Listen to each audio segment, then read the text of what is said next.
honorable members to the meeting and officials that are present here in the meeting. I know for a fact that network is a problem to some of us. Well, we will understand. Let's request Lindy to look at the people that are joining and that are in the waiting room, so that if you get glitches, then you are able to rejoin fast, because we have to do the quorum for the consideration and adoption of these reports that will be flighted in the screen. So can we then go to straight, Lindy? The meeting is officially opened, so we can go straight to the agenda. Thank you very much, yes, Lindy.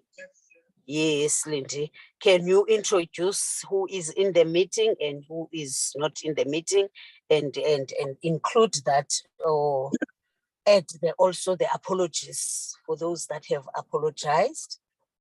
Okay, thank you very much, Chair. Good morning, members. Today is the 10th of May. I wish to confirm the following members of Parliament who are in attendance of this meeting. I have you, Chair, Member Vanna, as the chairperson of this committee. I have Member Abrahams. I have Member Van der Merwe. I have Member Hlongo. I have Member Aris, who's present. I have Member Stock. I have Member Briette. I have Member Manganye. I don't know whether there was any member who just joined while I'm busy reading the names. If so, they can just indicate. Apologies, Chair, I didn't receive any apology. Member Bridget Masango is just signing in. I'm admitting her. Thank you very much, Chair. Those are the confirmation and apologies for this meeting. Thank you. Oh, thank you very much, Secretary Lindiwe. And in fact, I have I have welcomed the honorable members and officials that are in the meeting. I don't want us to waste time today, because I know for a fact we will be constrained by the time, because we have to go to the plenaries that are set for today, but we will try our level best to finish on time.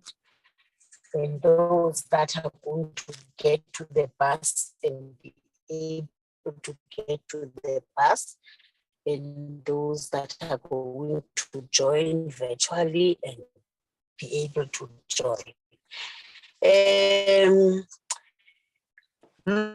Looking at things, honorable member, let me upfront apologize that I'm driving, but I will continue with the meeting.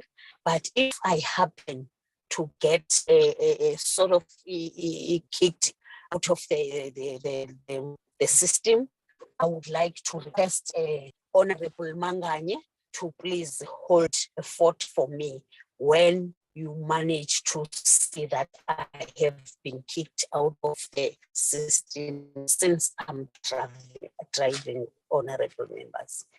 I hope that you have apologized for me on that. They are critical. Thank you, honorable members. Lindsay, can you tell us that let's go to the adoption of the agenda, because there are no apologies for now. Hoping that who hasn't joined, like Honorable Bilangulu, will join.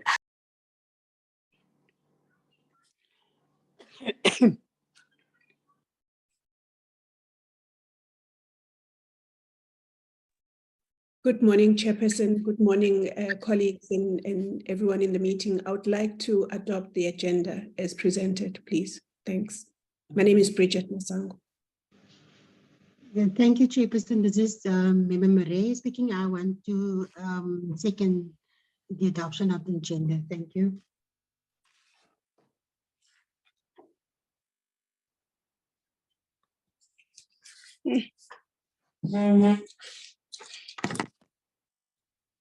Memanganye. Hello. Can you take over while the chairperson is being cut off for Yoli to present the first report?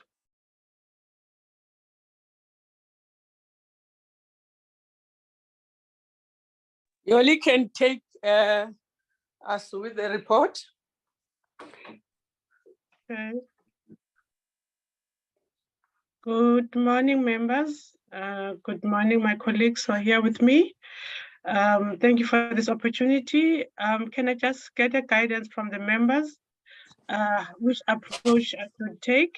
I have just, like I usually do, just extracted from the report the deliberations and the recommendations that were made. So I'm not going to present the entire report. So if that is acceptable to the members, I may proceed. Okay. Members, any intake, is that correct? Can Yoli proceed, members? You can. Yes, Yoli can proceed, Chair. Thanks. Okay. Okay. Thank you, Chair. Thank you, Mama Sanga. Just gonna scroll up. And I just asked to switch off my phone, my camera, because the lighting where I am is not so good. I'll do that later because I'm flighting already now. Okay, Chairperson and members, I'm just going to start with the presentation from the Auditor General and the deliberations that were made by the members, and in the report that's page 8, just for ease of reference. Chair, the committee highlighted that in 2021, the AG found that the department had poor record keeping. It then wanted to know if the Auditor General made any findings for the 2023 financial year. And then the AG explained that it found that there were actions that were taken by the department, but it did not conduct a detailed testing and verification to determine whether indeed all the records are in place. However, it explained that the findings related to the early child development functions, that was in terms of the poor record keeping, resulted in a department not obtaining a clean audit. However, as the members know, that function has since been transferred to the Department of Basic Education. The committee then noted,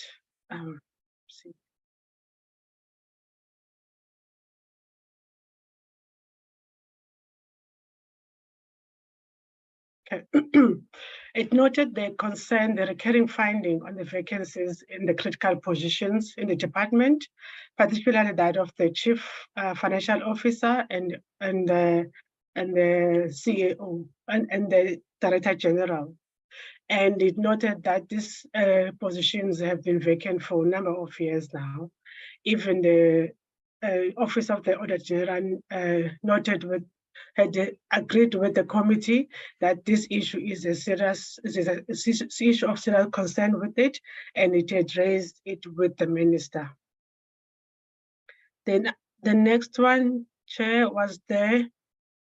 Again, the committee noted with concern the recurring finding of the AG over the slow pace of investigations in the financial misconduct and non-compliance.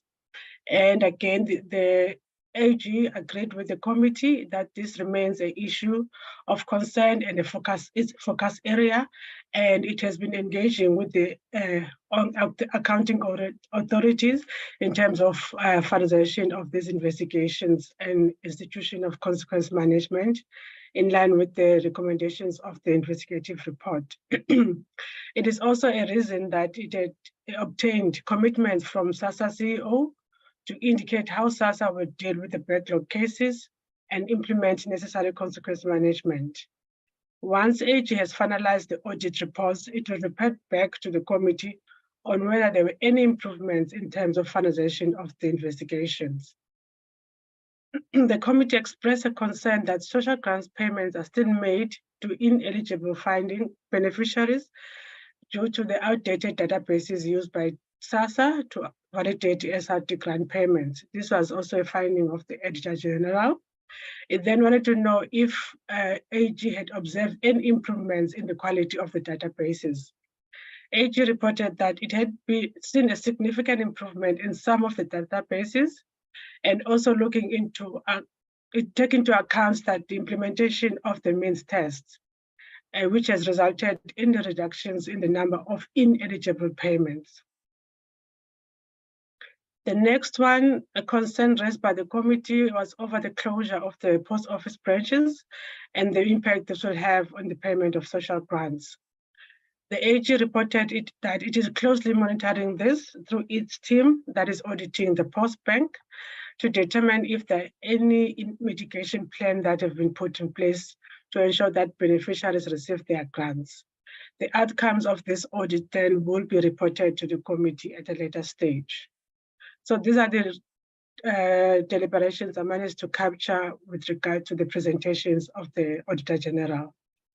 I can pause before I go to the next one, which is now on the presentations by the department on its APP, in case maybe I didn't capture some of the findings that the committee had made on the presentation of the Auditor General.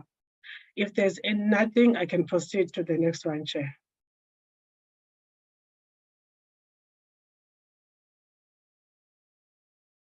Okay, Yoli, Yes, Chair. I've read it. No, I didn't see anything except members have seen something that you have left out. I think it's better for you to continue. Okay, Chair, thank you. Okay, Chair, now the next part is on the deliberations with the report of the department on its APP. The first one was that the committee noted that it should engage the department on the issue of the long-standing vacancies in critical positions in the department, specifically that of the Director General. So that's the committee making a follow-up on the findings of the Auditor General. The next one is that it also needs to engage the social development portfolio on the prioritization of consequence management. It also noted that it has been 4 months since the Children's Amendment Act number 17 of 2020 was ignited, but the regulations have not been finalized. It then wanted to know when will this be finalized and presented to the committee. The department responded that it had drafted the regulations and it was waiting for approval from the minister. And once they are finalized, then they'll be presented to the committee. The committee wanted to know if there were any targets set in the APP on the training of social workers on foster care services. The department reported that it had set a target to train 30% of social workers for the current financial year. It has also included the training of social workers on the implementation of the child support grant top-up in its operational plan. The committee welcomed the detailed presentation on the approved sector plan for the employment of social service professionals. It, however, wanted to know what will happen if National Treasury declines applications for funding. Is there a plan to ensure that social service professionals are absorbed by other government departments? And if funds are approved by National Treasury, will they be ring-fenced when they're allocated to provincial departments? Is there a plan to approach private sector for the employment of social workers? The response from the department was that the bid it presented to the committee is specifically for the social development portfolio, that is now the provincial and the national department. It has been consulted extensively with the provincial departments, and that the findings will be ring-fenced.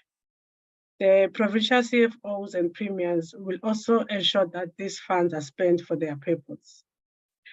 The engagements with private sector and other sector departments are continuing. The committee also raised a concern over the planned budget cuts in the funding of NPOs by KwaZulu-Natal and Gauteng Provincial Department. It wanted to know what intervention has the department put in place to address the crisis in these provinces. Then the department explained that in 2018, it requested National Treasury to conduct a peer review on NPO funding.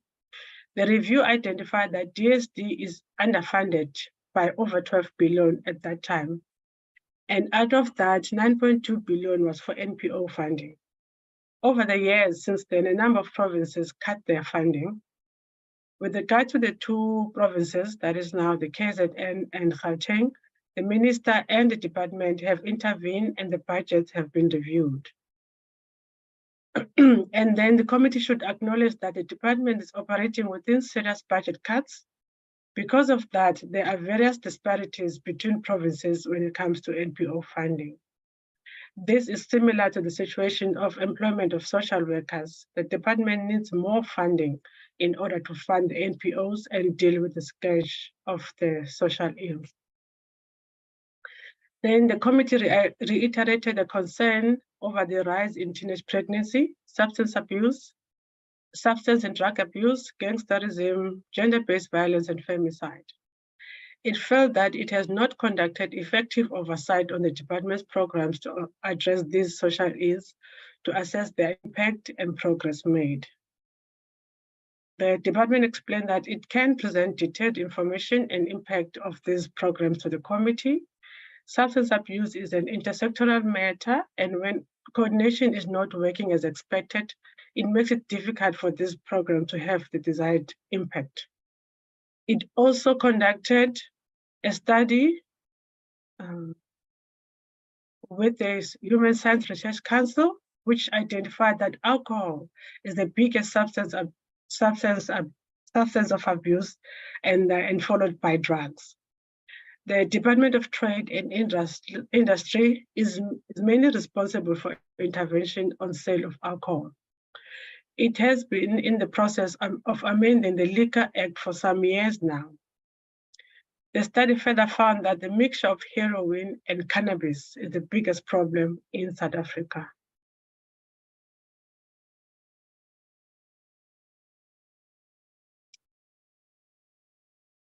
The study also found that drugs are trafficked into the country through seaports, and so the Department of Transport and the South African Police Service have to come up with intervention strategies. The department continues to engage with these departments, but the challenge has been that these departments are not submitting their plans to the Central Drug Authority as per the requirement of the Prevention of and Treatment of Substance Abuse Act. They are not even represented in the CDA. With regard to the gender-based violence, the department has been working with civil society, and its main role is to ensure that social workers are trained on relevant legislation. For instance, it has trained them on the provisions of the recently enacted Domestic Violence Amendment Act and the Sexual Offences Amendment Act. That's the end, Chairperson, as far as the deliberations with the department's presentation is concerned. I can take inputs, Chair, or should I proceed to SASSA and the NDA and take inputs afterwards? I can be guided, Chair. Okay, Yoli, I think it's also clear because I looked at the recommendations and deliberations of each, and I am happy unless otherwise there is a member that he thinks that he wants to add something. Otherwise, now I will say proceed, Yoli. Okay, Chair. I don't see any hand. Proceed, Yoli. All right, I'll proceed to SASSA and the NDA then, Chair. Yes. Okay, thank you. Okay, with regard to SASSA, the committee sought clarity on what is entailed in the target to improve customer satisfaction. SASSA explained that the target includes improving the turnaround time to process queries, addressing challenges that have been experienced with the transition from the South African Post Office to Postbank, as well as challenges brought about by Eskom load shedding. The challenges relating to the expiring of SASSA gold payment cards has been resolved by the South African Reserve Bank, granting an extension of the expiry date to 31st December 2023. SASSA will ensure that Postbank meets this deadline. The committee wanted to know the criteria that will be used to identify local offices that will receive alternative power supply tools of trade, network connectivity, dignity services, and physical accessibility. If the committee remember, these are the targets that the SASSA had presented to the committee for this year. SASSA explained that the criteria will be based on the availability of the budget, volume of beneficiaries at a particular local office services, geographical spread between local offices, and the procurement plan of the Department of Public Works and Infrastructure. Offices whose contracts are coming to an end will be excluded. The new requirement is that new offices that will be procured will have to come with alternative energy supply. And the committee reiterated its concern that the reported breakdown of the total number of social grants in payment does not provide a breakdown report of the child support grant top-up. SASSA assured the committee that this will be done in future reports.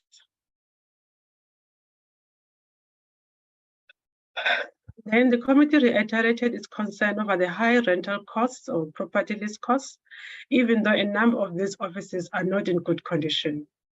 It also noted that AG found that 40 leases of buildings were included in the procurement plan. However, majority of the procurement had not been started as of 31 December 2022, and this may lead to irregular expenditure. SASSA explained that these buildings are included in its demand plan, but they are procured by the Department of Public Works and Infrastructure. The AG was concerned that there was no movement with the department's procurement plan, and this may result in irregular expenditure. The committee reiterated its concern over the high vacancy rate and wanted to know if there were any plans to capacitate SASSA, especially at a local office level. SASSA explained that due to budget constraints, it has not been able to fill some of the vacant posts. And with the National Treasury not funding the 7.3 salary increase of public servants, it had to use funds from its already constrained budget. It has, however, prioritized filling critical vacancies that fall within the service delivery. It also implemented rotation of staff and reviewed the span of control at management level. Then the committee reiterated its concern about the persistent long queues at local offices and wanted to know how effective was the queue management system, particularly with the rolling out of high levels of electricity load shedding. It asked SASSA to expedite the rolling out of alternative power supply. SASSA reported that the queue management system was rolled out to 23 local offices, 4 in the Eastern Cape, 5 in Free State, 2 in Gauteng, 2 in KZN, 2 in Limpopo, 2 in Mpumalanga, 2 in Northern Cape, 3 in Northwest, and 2 were planned for the Western Cape. So those 2 have not yet been done. Then the committee wanted to know progress made in the implementation of the biometric system and whether the issues raised by the labor union were addressed. SASSA reported that the system will be rolled out by the end of the year. It has experienced delays in the procurement process, and not all the issues that were raised by the labor union were resolved.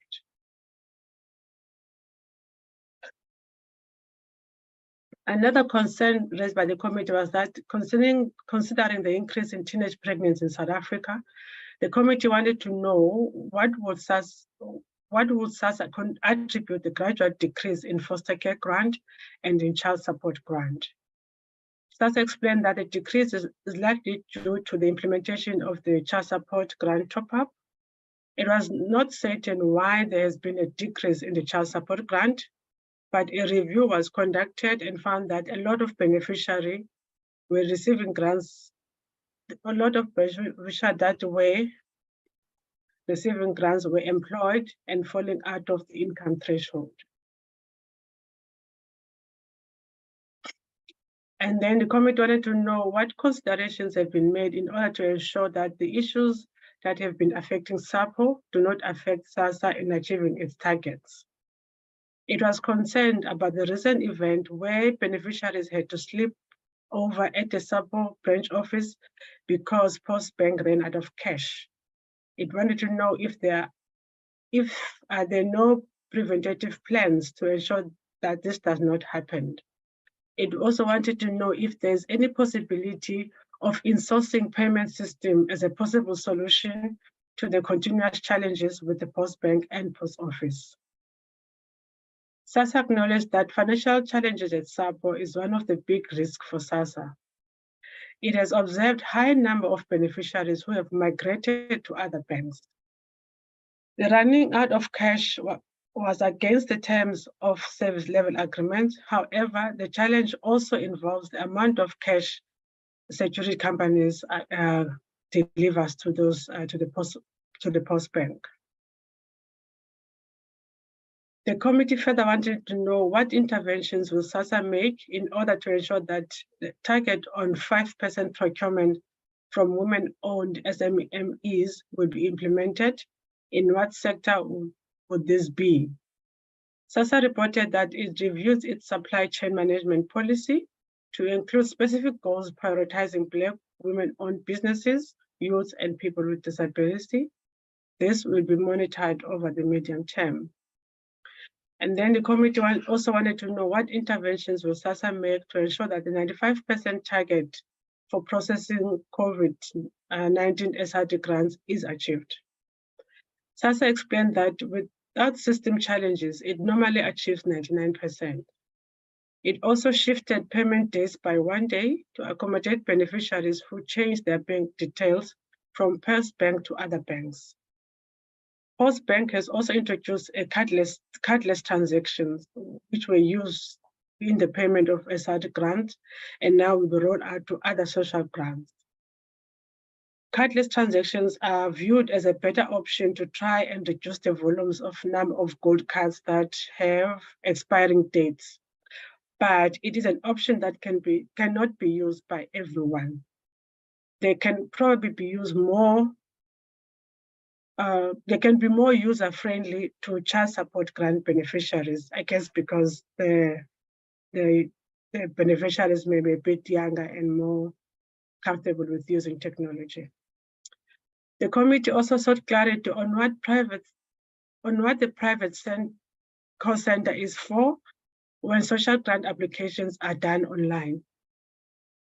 SASSA explained that the online system has no human interaction and people do not always understand reasons that are given when the applications are declined, hence the need for a call center. There are 4,000 staff engaging with clients at local offices for other grants. The call center then assists with clients making inquiries for the SRD grant. Then the committee reiterated its concern over the shortage of assessment doctors for the disability grants. It continues to be a serious problem. Are there any plans to address this? SASSA reported that it has an open tender to all the doctors. There are some regions where there is a shortage of doctors and regional offices make use of doctors from other regions. There are proposals to amend the regulations to use other medical professionals, such as occupational therapists. The shortage of medical personnel is a nationwide challenge. Then the committee wanted to know the status of the service level agreement between SASSA and the Postbank. Was it finalized by the 31st March 2023, as it was earlier reported to the committee? SASSA reported that the agreement has not been finalized because of different views on the transaction rates and budget implications. This also involves yearly price increase framework the bank implements. The current agreement that was ceded by SAPO to Postbank remains in place until a new agreement is finalized. Then, Chair, going to the NDA, the committee wanted to know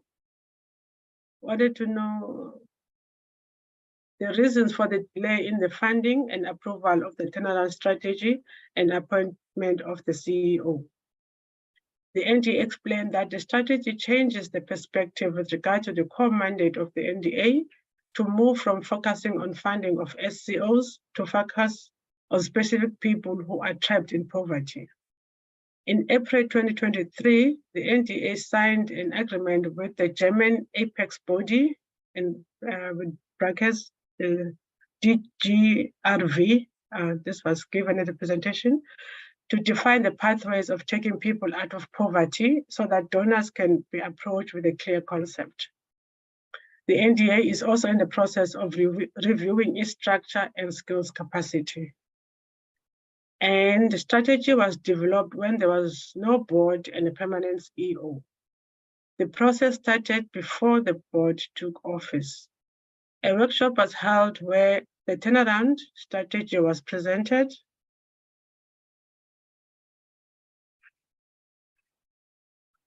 To the board. The board has also concluded the recruitment process of the CEO position. The selection will be considered on 11th May 2023. The view of the board is that the turnaround strategy must be implemented by a permanent CEO. This will give ownership of the turnaround strategy by both the board and the NDA executive. The turnaround strategy will also eliminate the issues of duplication, such as skills development, which is the responsibility of the Department of Higher Education and Training, CETAs, and TVET colleges.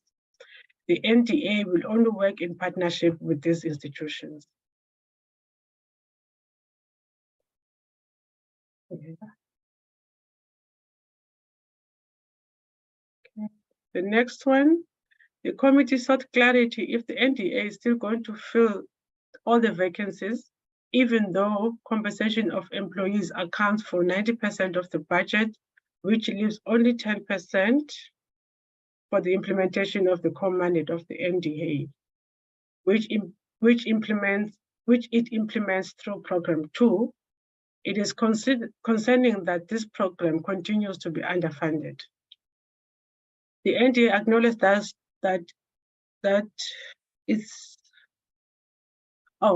NDA acknowledged that it is also concerned about the high staff cost versus service delivery cost.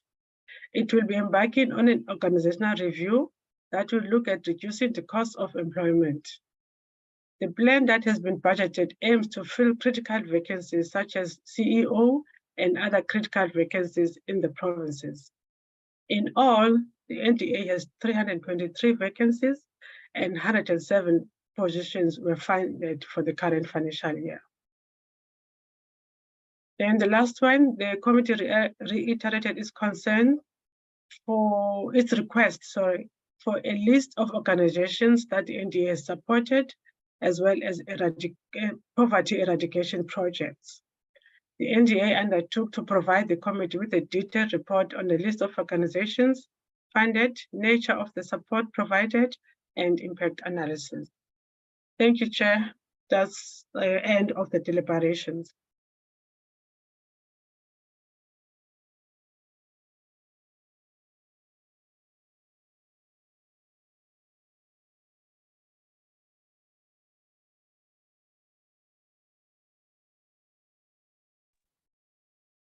Thank you, Yoli.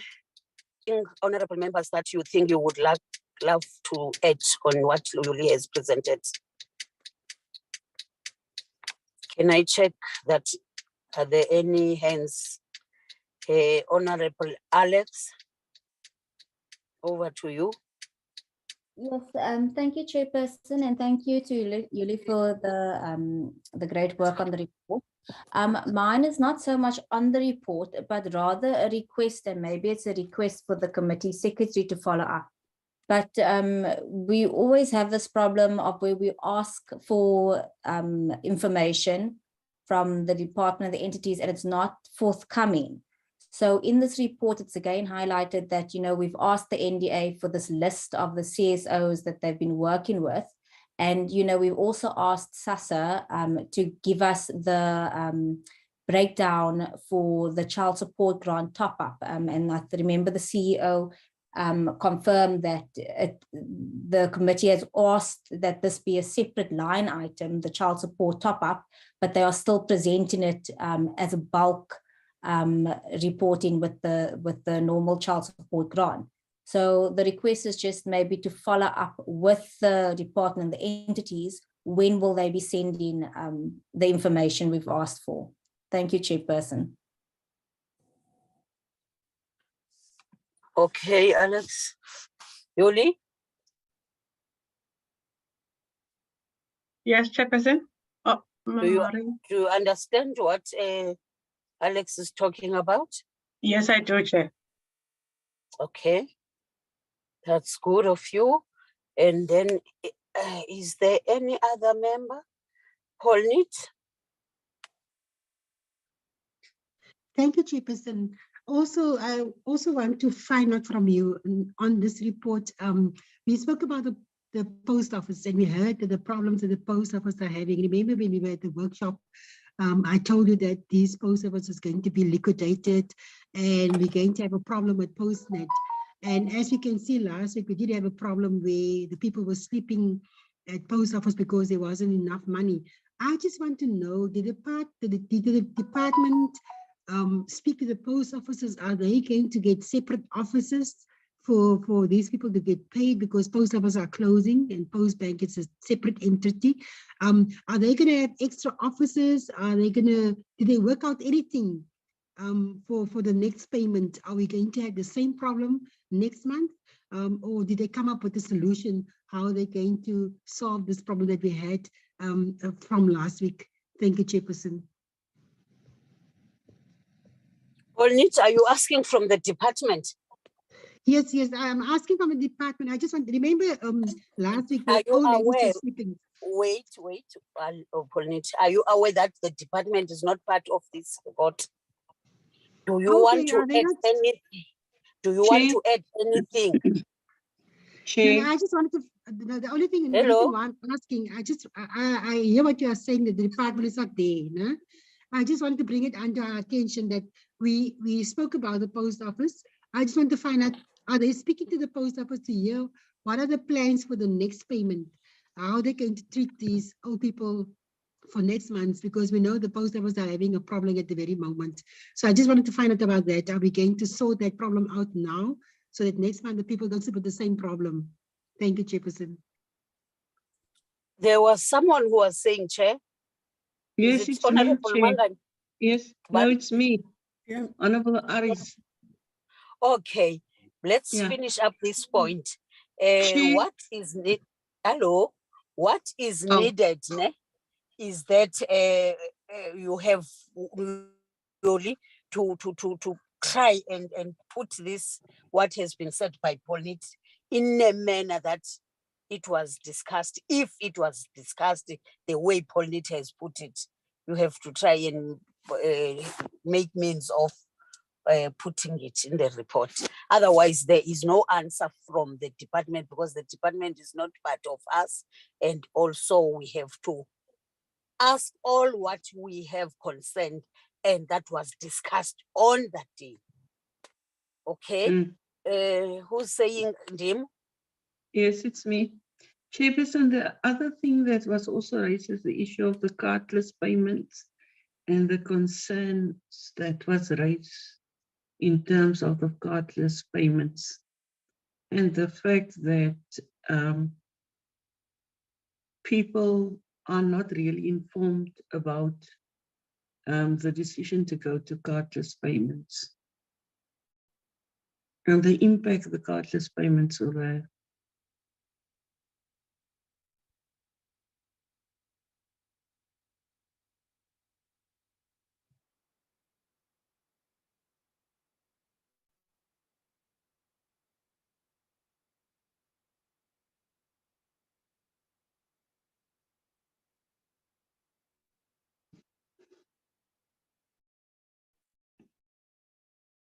Chair? Hello? Oh, Hello?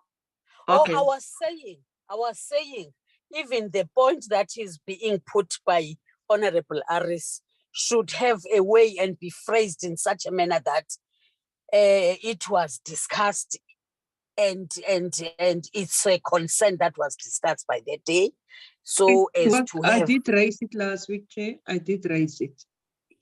Yes, I'm saying to Yoli, who is a writer of the report, to put it in such a manner that it was one of the deliberations. Okay, thank you. Is there any other hand to add on the report? Alex? Hello, Alex? Yes, Chairperson, just to add on my previous point, and Honorable Marie just sparked my memory, I also believe that the committee has asked SASSA for a list of the post offices which have closed. And I don't believe that list has been forthcoming as well. So if that can also be included in the list of requests of outstanding information from DST and its entities. Thank you. Okay, okay. I think it was also one of the deliberations in that meeting of that day. Can we then check who else thinks that there is a point that is missing and that we discuss about? Chairperson, it's me, but it's not because I was unable to talk because of my gadget. I think the issue of a yellow card that are expiring, many people, because they are in this funeral scheme, some sort of from some of the cards. So they are reluctant to change their card.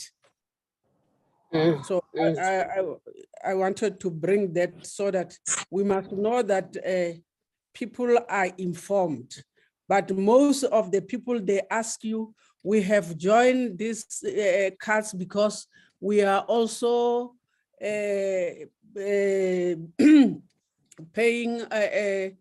for the funeral cover. So I didn't hear anyone ask it because I was unable to talk during the time. Thank you, Chair.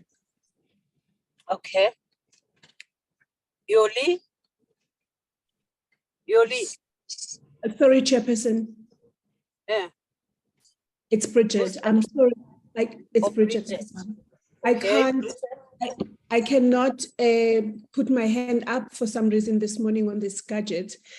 I just would like to find out, because I wasn't in this meeting, so I cannot contribute to what needs to be added or not. But I just want to find out where is this report going? What is going to happen hereafter? Because the reason I'm asking that question is because some of the things that colleagues are raising, which are very important, such as things that we must get as such as list of things. If they are in this report, is this report not? Is it going to go back to the department in SASSA for them to see those things so that they can provide the things that are being raised here? I just am confused about the status of the report and the inputs that are being made into the report this morning. Thank you, Chair. Okay. Lindy? Lindy, where? Chair. Will you please explain the process on Okay. this report? Okay. Thank you very much, Chair. The next process is for the report to be tabled to the House for debate. But the resolutions of the list of closed post offices and documentation, it appoint the committee to make a follow-up. I will write to the department when it comes to documentation. We normally write to the department to request such information, or they send us if a resolution was made in the meeting. So for documentation, I will write again to remind them to send. But for recommendation of long-term, it's discussed in the House. And then after the debate, the Speaker communicates with the Minister and all the recommendations made by the committee, and then the minister must respond to the speaker, and then the speaker and then it will be referred to the chairperson when there is a response from the department. That's how the process is. Thank you very much. Chair.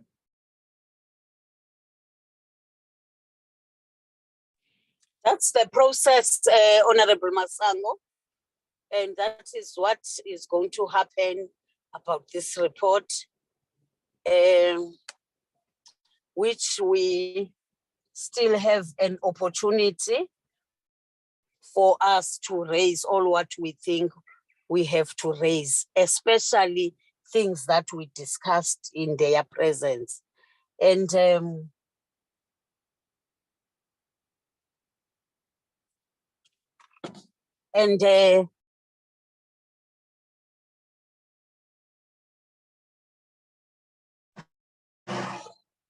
ziyafana neziya? Ah.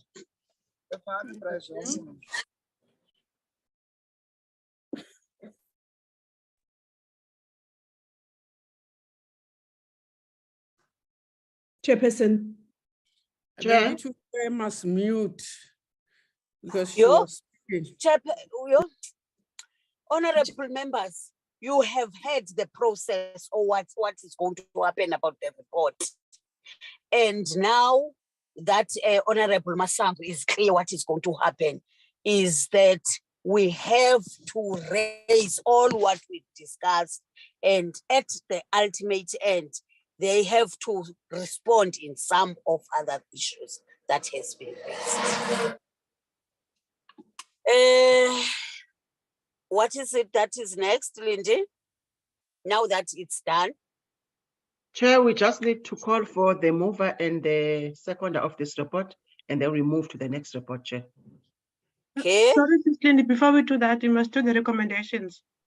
Oh, okay. Oh, recommendations. You know, do the recommendations, because those are the ones that are very clear on what we have resolved. Yes, Chairperson, thank you for that, Chair. And also, I just wanted to say, with regards to Honorable Marie's point, I did report on it, that it was raised as a concern by the committee that people had to sleep over at SAPO branch offices because Post Bank ran out of cash, and it wanted to know what plans we put in place to make sure that this does not happen again. And also with regard to the cardless transactions, I did speak about it, but maybe I didn't really capture that it was an issue that was raised as a concern, which I've done that now. But the response from the SASSA was that the cardless, it was introduced, but as an alternative in terms of reducing the volumes for people having the gold cards that have expiring dates.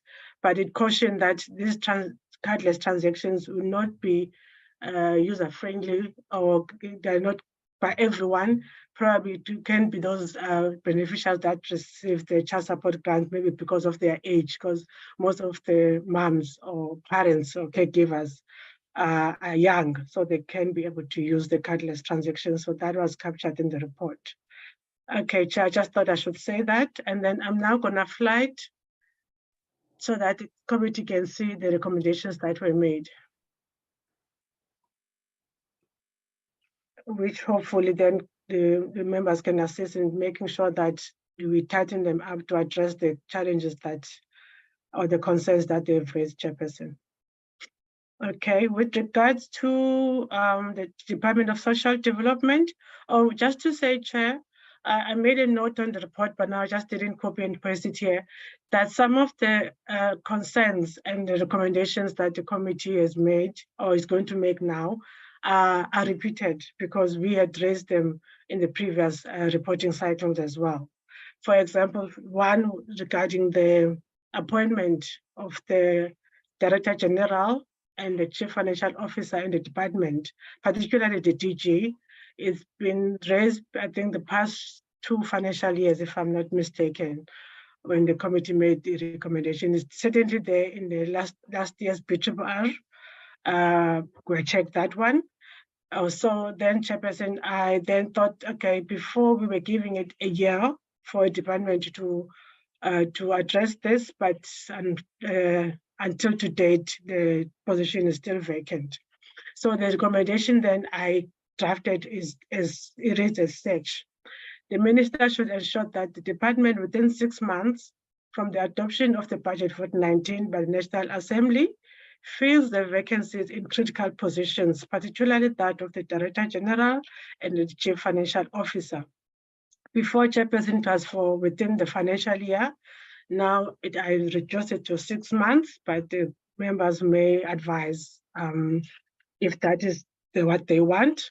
And also I had consulted with my manager last year that sometimes we need to be reasonable in terms of the timeframes that we give and see whether this thing can be done within a year or it can be done within months. But based on that, in previous financial years, we had given a department the whole year, and to date, nothing has happened. Hence, I'm proposing 6 months, but the members may approve or not approve this. The next one, the minister should ensure that the department within 6 months from the adoption of the budget for 2019 by the National Assembly finalizes the regulations to implement the Children's Amendment Act number 17 of 2020 and submit them to the committee for consideration. The minister should ensure that within the financial year 23-24, the department addresses inconsistencies in NPO funding across provincial departments through the implementation of the DSD sector funding policy. The committee notes the department's report that an additional 9.2 billion in funding for NPO is needed to fill an estimated 71% funding gap. It recommends that a similar bid to that of the employment of social service professional should be made to National Treasury for funding of NPOs. The minister should ensure that the department capacitates and strengthens the work of the Central Drug Authority so that it can implement its legislative mandate and fully implement the 2019 to 2024 National Drug Master Plan. Particular focus should be given on proven coordination, integration, and reporting to the CDA by sector departments on their programs and interventions against drug and substance abuse. I drafted this recommendation, Chair, in response of the concern that was raised by the members, and they were raised before, that there is a lack of impact on these programs when it comes to substance abuse. And the issue that has been repeatedly raised by the department is that some of the responsibilities lie with other departments. So, and the Central Drug Authority has the authority to ensure that this National Drug Master Plan that must be implemented by sector department is implemented. So hence the recommendations on capacitating this, the CDA so that it can perform its mandate, Chairperson. Those are recommendations that are made with regards to the department, Chairperson. I think I can pause here because the recommendation is quite important to see if there's any input from the members. Thank you, Chair.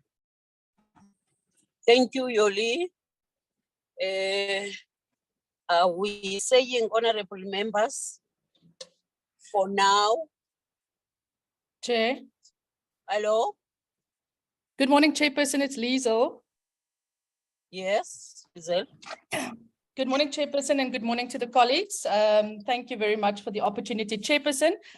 Firstly, I would like to say that with regards to point 1 and point 2 in the recommendations, firstly, we cannot wait for 6 months for the vacancies to be filled because Chairperson will recall that even in our last engagement on the issue of vacancies, which was a year ago, they indicated, and sometime also in the lead up to these meetings, we were told that vetting or the advertising for these posts are well underway and interviews are being conducted. So I think the 6 months with regard to the vacancies, the 6 months should be 3 months. I think giving them another 6 months to fill vacancies, which also routinely is raised by the Auditor General, is really, we're giving them too much time. And with regards to the recommendation around the Children's Amendment Bill and the regulations, considering that the regulations, we were told, are ready and with the minister, also, I would like to plead that we make that time frame 2 months and not 3 months. And then I would like to thank Yoli for the recommendations around the CDA, which I think is very important, as well as the one around the NPOs. But I think in that one recommendation where we talk about engagements with Treasury, Yoli, I would also like to include that when departments or when provinces do not spend their budgets allocated, for example, one will recall that at one stage, Gauteng didn't spend budget on sanitary pads. And often some of these funds are returned. So if we can make a provision there in our recommendation that when funds are not utilized, that it be reprioritized towards the work of NPOs.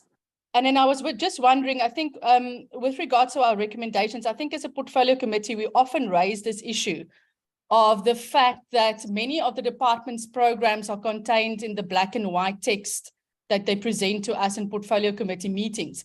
But we've often raised the concern around the issue of the non-visibility of their programs with regards to the fight against gender-based violence, with regards to anti-gangsterism programs. And I wanted to know whether we can't just also include a recommendation with regards to that we've expressed our concern with regards to the non-visibility of some of their key programs. For example, often we talk about the fight against gender-based violence, but we're not quite sure what the department is doing in this regard. Same with gangsterism. So there needs to be greater focus on, the visibility of these programs in our communities, if we can maybe make a recommendation around that. Thank you so much, Chairperson, for the opportunity. Thank you, Lizelle. Yoli, you hear what Lizelle is requesting to phrase in a way that it must be also part of the recommendations. Polnit, is your hand and old? No, Chairperson. Thank you, Chairperson. I also want to add to member Liesl is that we also need to make a recommendation about rehabilitation centers for these drug abuse and alcohol abuse, because it's a big problem in our communities and we are not really addressing it. The last meeting, they did say they're looking at rehab centers, but they didn't say how many rehab centers do we have, where it's going to be and all that. So we can just include that as well, Chairperson. Thank you.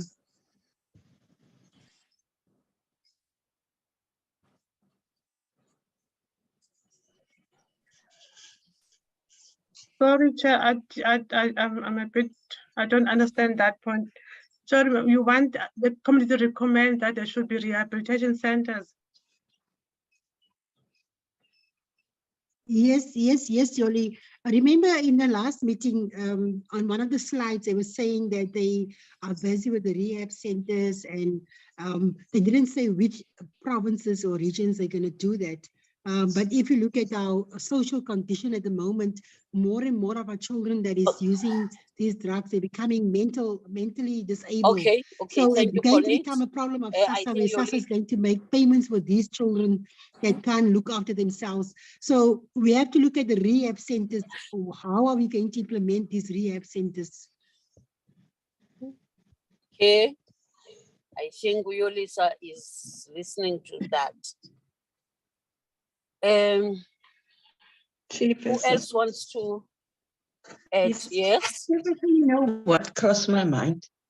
I was just thinking in last year's report, we have recommended that we will go with this. Remember, there's 3.7 million children that are missing school due to this that they don't have sanitary towels. Good morning, everyone. And the last report I can recall that we have made such a recommendation. We have made a recommendation, and I mean it's a year ago and nothing did happen on that project or program that we as DSD want to. But then again, we sit with this problem. It is a social problem. 3.7 children are missing annually at the school. And maybe it's a new thing that I raised because it was not discussed in the meeting, but somehow I think that's an important one, an important recommendation. Is it me, Doris? Hey? Can't you hear Okay. me? I'm saying in the Yes. previous report, the previous year's report, we have mentioned that thing of sanitary Now towels. I hear you. Okay. Yes. I've Chair, heard you. Hello? Chair, just to add on to the issue of sanitary pads, I think I will support Honorable Aris in this regard, but we'll have to couch the resolution in such a way that we ask the minister to engage with the Department of Health, Women and Children and Education to ensure that this program, Sanitary Dignity Program, is rolled out. Because as far as I'm aware, the budget for these sanitary towels reside with those 3 departments. But I think we still need to, since the children's rights reside with us, we can do a resolution, but it will have to be in such a way that we ask the minister to intervene to see that those funds are spent to ensure sanitary dignity for children. So just to add to what Honorable Aris said.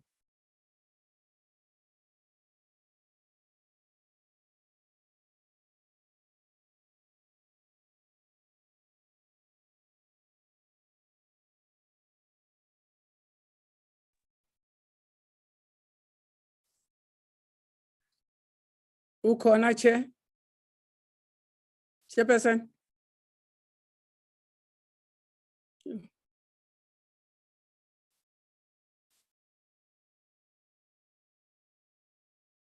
Hello, Chair. Hi, Ben. Check out Chair. Yeah, I know, Chair. Okay. I just wanted to maybe make a comment and a suggestion. I'll wait on you, Chair. Oh, all right. Okay. Yes, Chair. I just wanted to make a suggestion with regards to the 2 points that have been raised here. The one on substance on rehabilitation centers, that maybe we can add that as a request to the department to provide the committee with a list of these centers where they are, and we may have Mrs. Lindo and I make as an item, agenda item, where the department can come and present to the committee in terms of these centers, their impact they have on societies and all that. So we make it as an agenda item that the committee will have with the department in the program. Similar to the one on sanitary or dignity pads, because it didn't come out in the discussions that we had last week.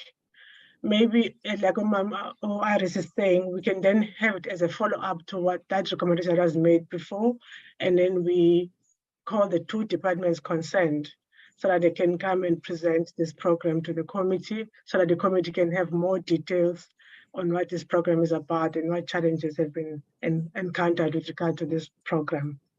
That was just my suggestion, Chair. Okay. I remember Aris raising this thing of sanitary pads, but there was no response per se on what's going to happen. And what is the plan? Yeah, so yes, I'm suggesting, Chair, that we get more information on this program as a committee agenda item, Chair. Thank you. Okay. All right, that's the advice that we're being given, so as to be able to also get the answer of what's going to happen. Is there a plan that they have?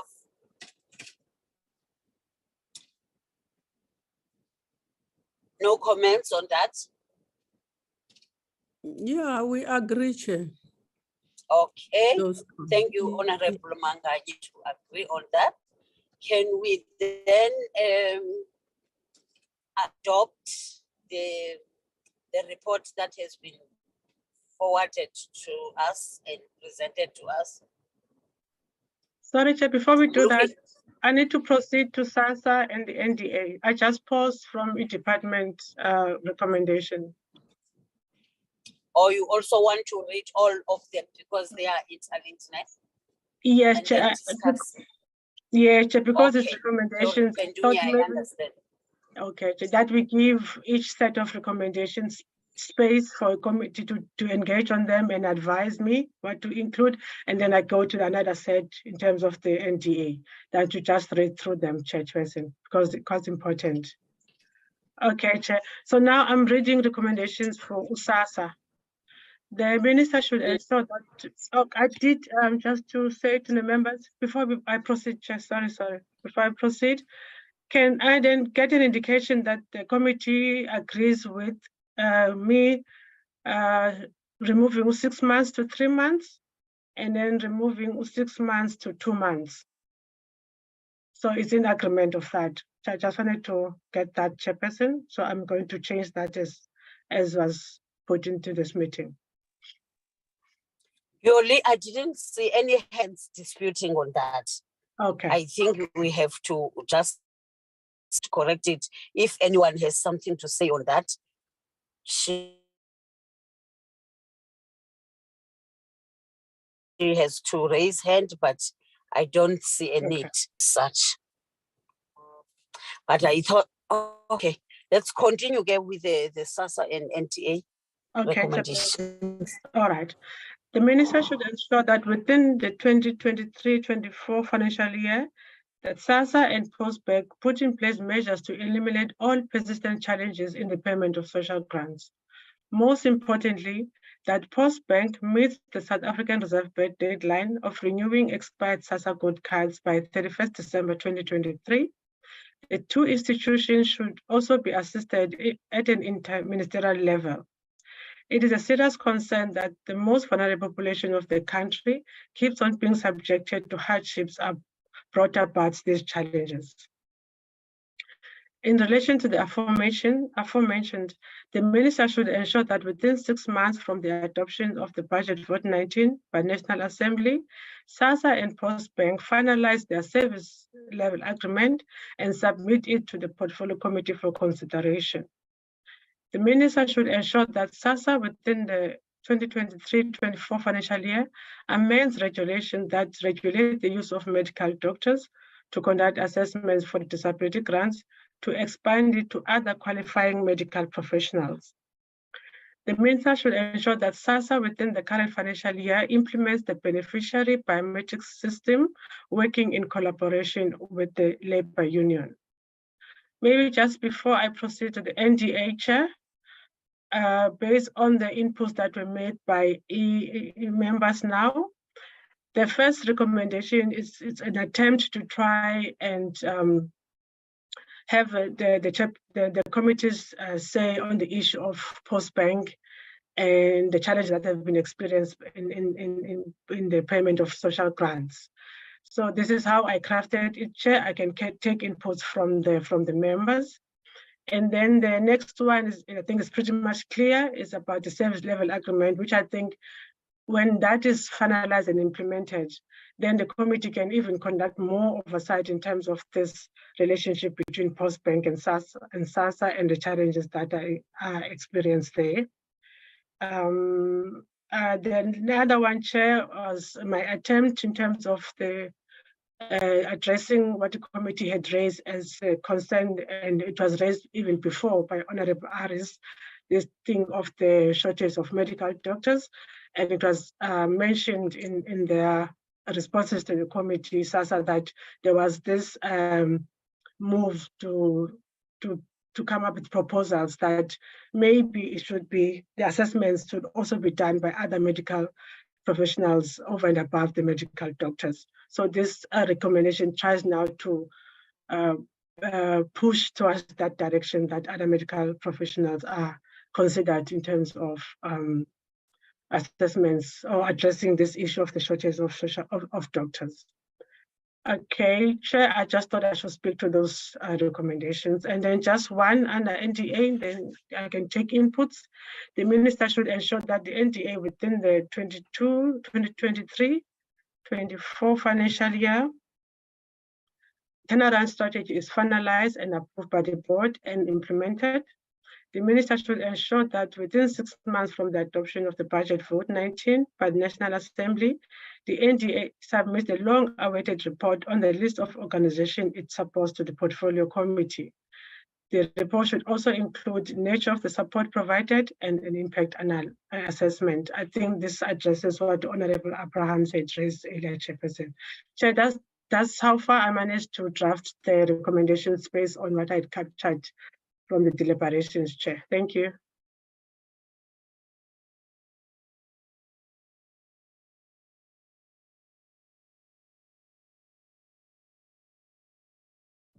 Thank you, Yoli. Honorable members, that's the presentation. Chairperson, it's Alex here. From Yoli. What do we say on it? Alex, over to you. Yes, I'm so sorry, Chairperson, but obviously just looking at it again, and when it comes to the NDA, the department and the responses with the turnaround strategy, and it was the response the NDA chair also gave, was that they can't implement the turnaround strategy until the CEO is appointed, because they'd like to give the incoming CEO an opportunity to also comment on the turnaround strategy. And I think they used words such as so that the new CSO can also take ownership of the strategy.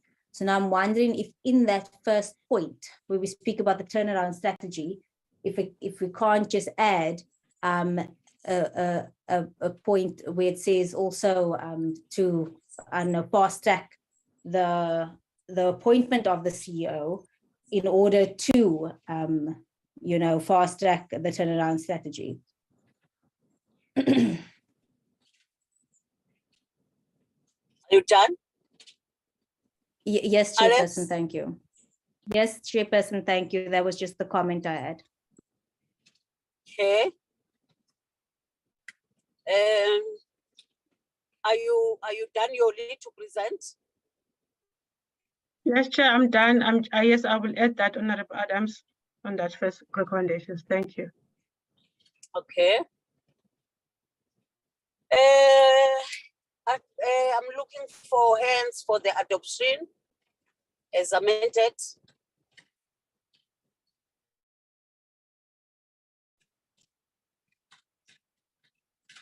Honorable members, I'm looking a hand for an adoption with amendments.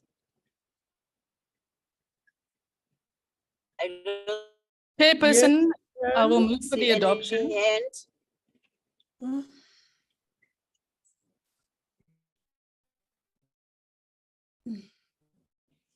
Lizelle moves. Honorable members, any second? Chairperson, I will second. Honorable Paul Nitz is seconding. Honorable Abrams, Honorable Lizelle is adopting. Okay, Lindy, what is the next thing? Chair, today is the only day. She'll present the report on the workshop conducted in Joburg, and then thereafter the APP of the committee for 2023-2024. Workshop report next, Chair. Over to you, Yoli. Yoli. Yeah, Chairperson, I was just sorry about that. I was just trying locating the document. Trying to write it, yes. Okay. All right. Chairperson, now I'm just giving a highlights of the report on the workshop that we held on the 29-30, am I right? Yes, of March this year. And I try to give the key points, especially for the members who are present today who could not make it to the workshop. Okay, Chair. Come now. All right, I'm just going to start, Chairperson, with the remarks from the from the minister, which I think they're quite important. And she underscored the importance of accountability and performance contained in the MTS app and the APPs. But along with that, she stressed that ultimately it is the people of the country who have to hold the department accountable. And I just cited her remarks saying the decisive measure of improving the state of the people is the people themselves. Because she quite stressed that point very elaborately, to Chair. And also she was an opinion that the workshop presented an opportunity for the social development portfolio to devise people-responsive disaster management tools. It also presented an opportunity for the delegates to take stock of what has worked since the beginning of the sixth administration and what has not. And I think this point she also alluded to it last week, Chairperson, in her opening remarks, and also the department, that this is the last year of the medium term that we're currently on. And so there is a need now to take stock on what has been achieved and not achieved as far as the targets that were set for the sector. And most importantly, Chairperson, she then urged the committee to institutionalize the workshop as part of its annual calendar. She even suggests that maybe every year the committee should have a similar workshop. And also on that, Chair, just to mention that another suggestion was made that the committee will need to also engage with the MECs as well as the provincial heads of SASSA and NDA. But I've included that, Chairperson, as part of the resolutions of this workshop. I'm just highlighting what came out from each presentation, Chairperson, in a very brief manner. Details are in the report. Then we had a presentation from Mr. Skhumbuzo Tshabalala from Parliament on the Parliament's oversight and accountability model. His presentation just alluded to the fact that the model has redefined e-oversight, and it puts the legislatures as a central component in the public service delivery machine, and that legislatures now should bear some responsibility for overall government performance. That service delivery is no longer just for the executive, but also for Parliament. And he made reference of some of the court judgments where Parliament was found wanting in terms of its oversight. Hence, in the model now puts the legislatures also as having a role to play to make sure that service delivery is undertaken, Chair. And also that the oversight of the committee should also focus on the implementation of the laws, including the delegated legislation and regulations, policies, and resolution tracking. I think that also speaks to what Honorable Abrahams has been saying, that the resolutions that are taken, and especially the requests, that they don't get responded to. So the presentation highlighted the need to have that as a standard focus area of the committee, as well as to get to conduct oversight on the delegated legislation and regulations that are developed by the minister and the department. And also, it also highlighted the need for a joint oversight with the Standing Committee on Public Accounts and the Select Committee on Health and Social Services. And I can just say that this point, Chairperson, was discussed at length and kept on being brought up during the discussions. The next presentation was on the legislative framework of the department. And the presentation reported on the different pieces of legislation and policy that are in place that guide the work of the department. And the main challenges that were raised in this presentation was that these policies have to be implemented by different sector departments. For example, the substance abuse, the issue of sheltering, it also involves other departments, GBV, child targeted violence, So the issue of interdependence was raised as a major challenge when it comes to implementation of these policies and legislation. I think also the committee is actually in the right track now that they started calling for joint presentations with other departments. We did that already with the services for people with disabilities. We did that for child-targeted violence earlier in the year.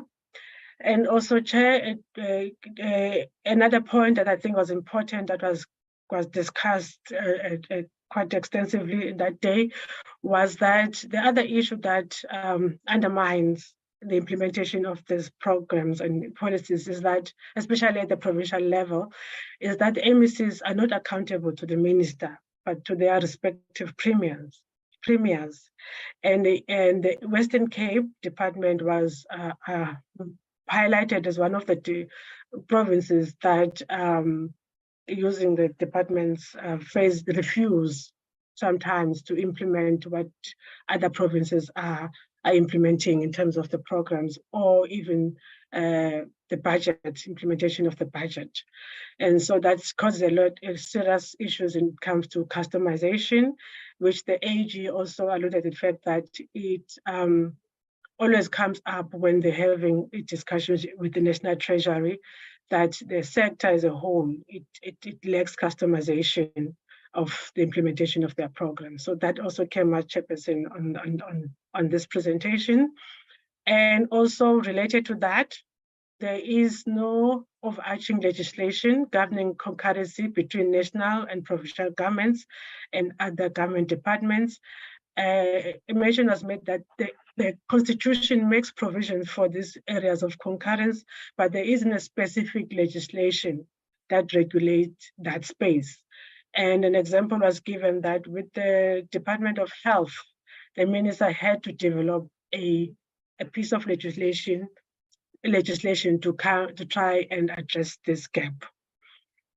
Okay, and also a point was made that even though there are structures that try to regulate this area in terms of the issues of concurrency, such as the MINMEC, but even MINMEC itself does not have any decision-making powers, so its decisions are not enforceable. So these are the key issues that I just extracted from that presentation, Chair. And the presentation also listed some of the bills that are on the horizon: the South African Social Assistance Agency Amendment Bill, the Social Service Practitioners Bill, the Victim Support Service Bill, Social Service Draft Bill, Non-Profit Organizations Amendment Bill, and there are two pending policies, Chair: the White Paper on Social Development and a Green Paper on Comprehensive Social Security. And here the committee raised a concern of these bills and the limited time that Parliament has before it end of term, which is next year. And at the time, we were counting around 8 months, which obviously now is probably sitting around 6 months of time that the Parliament has to conduct its business. So there may not be time for Parliament to, or at least the committee, to process these bills. And also take into consideration that the committee already has 2 bills before it: the Older Persons Amendment Bill and the Children's Amendment Bill, which is going to be in the form of a committee bill. The presentation on stakeholder management, NPO registration, funding, and compliance. I think the main issue that was raised here by the presentation was the issue of non-compliance by the NPOs. As the numbers are shown here, there are 267,000 registered NPOs, and the majority, which is 37%, being in the social sector, then followed by 25% in the development and housing sector. And out of this, 236,000 NPOs are due to report, and 169 are non-compliant. So, Chairperson, as the figures show, there is a serious challenge of non-compliance in this sector. And to address this, the department says it has developed the sector funding policy and guidelines to try and address the issue of non-compliance. With the South African Council for Social Services Professions Chair, the main challenges that were raised related to the funding model of the council, that it is funded as an NPO. And so that requires it to comply with the prescripts that are required for NPOs to be funded. And the feeling of the council was that it should not be funded as an NPO. And from the discussions, Chairperson, I think the members will also remember, there seemed to be different views. The department view was that the council should be funded as an NPO, but from the council side, it felt that it should not be funded as an NPO. And also that there is an absence of provincial footprint of the council, and there's inadequate staff complement. And so because of that, there is an inability for it to conduct investigations. For example, listed some of the critical positions that the council doesn't have: the researchers, the legal people, all those professionals that are needed to conduct investigations. That it is not capacitated when it comes to those required skills. And also the issue of the poor absorption of newly qualified graduates, and also the lack of career pathing for social service practitioners. When it came to the SASSA legislative framework, the issues that were raised, there are quite a few. The one issue was that SASSA operates in a hybrid model, in that it is an entity, but it's still expected to adopt governance principles that govern government departments. And that also, it has an approved staff complement of 18,647, but only 7,619 posts are filled.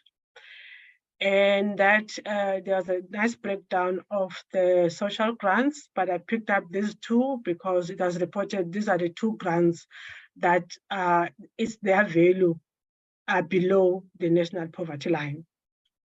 And also the fact that SASSA relies on other stakeholders in its grant administration and payments, which is what the committee has been concerned about, and we're deliberating about the relationship between Postbank and SASSA. And so that was highlighted as a challenge, that SASSA relies on these other institutions to carry its mandate. And also there are delays in finalizing cases, particularly those related to SRD, the payment of SRD to ineligible public servants. And also there's a lack of government data exchange framework, resulting in lack of data integrity and real-time data validation, which was also raised during the committee's interaction with the AG last week about the challenges with regards to the databases. Also that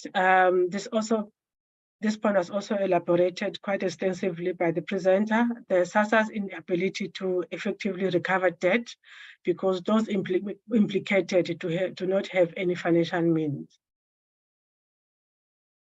Okay, the next one with regard to the NDA, the issue that the committee is well aware of the misalignment between the organizational structure, the funding structure of the NDA and its core mandate, and that 62% of its budget goes to compensation of employees, meaning NDA has been operating on an unfunded mandate, considering that the number of poor people, which is about 18 million, and the funding of the NDA, which is just 2 million. This was explained quite extensively by the chairperson of the board. And that the current funding model, which focuses on grant funding, has not proved to have made any impact, or also in terms of implementing its core mandate. So it hasn't had any impact as far as poverty eradication is concerned. And that's now the turnaround strategy aims to address this gap by targeting poor communities instead of targeting the SCOs. and poor individuals and families which are dependent on the state social protection interventions for their daily basic needs and dignity. For example, the chairperson of the board made reference that the SASSA has the database that the NDA can use to target these people who are trapped in poverty. So it can use that system as an NDA.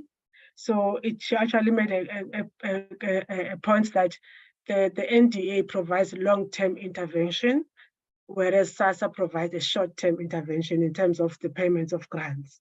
However, the NDA is the one that can give long-term intervention to these people in terms of the support that NDA must give in poverty eradication. And then the last section, Chair, is on the resolutions then that were taken during the discussions, is that there is a need for a coordinated joint oversight in terms of meetings and oversight visits between the PC on social development and the Select Committee on Health and Social Services, as well as under relevant portfolio committees, such as the PC on telecommunication and digital technologies, and other relevant departments should also be invited. And this came about as a way of using the department's phrase to eliminate the oversight stampede that is currently taking place, that they need to report both to the committee and to the Select Committee. So some of the reporting can be done by the two committees jointly. And that the committee should also invite the DST MECs to account on the performance of their departments on their respective areas of competency. This will also be applicable to SASSA regional managers. There's a need to address intergovernmental relations framework that governs the working relationship, accountability, and reporting by provincial departments to the Minister of Social Development. This may be addressed either through an act of parliament developed by the Minister of Social Development or the review of the Constitution. There's a need for more focused oversight program that will have dedicated weeks for specific focus areas, such as child protection services, gender-based violence, substance abuse, social assistance program, older persons, people with disabilities. And this one, the suggestion was that the committee can have maybe 2 meetings or 3 meetings, just focus on one focus area. And I think that may also address what the members keep on being concerned about, that there isn't effective oversight on these programs in terms of the committee, and also the impact is not really clear on these programs on the ground. So if the committee can have maybe dedicated weeks where it just focuses on a specific focus area, and also invite other departments to come and have inputs on their role on these different programs. So this resolution was trying to address that, Chair. And also there's a need for joint oversight over the implementation of legislation, including delegated legislation and regulations by the social development portfolio, that there should be regular workshops between the committee and the social development portfolio at least annually, that the committee to closely monitor the implementation of the NDA turnaround strategy. And also the committee to address the issues related to the status of South African Council of Social Service Professionals and SASSA. As I explained earlier, Chairperson, the issue of the funding of the council, as well as the issue raised by SASSA in terms of the hybrid model that it funds itself under. The committee maybe can have some time to look at that as well. And, oh yeah, I just explained that at point, Chair, and that's the end of the presentation on the workshop, Chair.